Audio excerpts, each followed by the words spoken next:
Hey everybody, after changing the fuel pump and fuel filter in the back, in fact both fuel pumps, the in-tank one as well as the inline one, couldn't help feeling there's a smell of petrol coming, which I discovered where it came from this morning.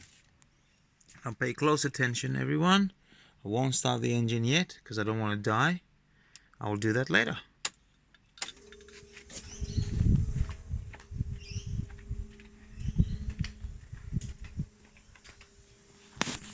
Oh look,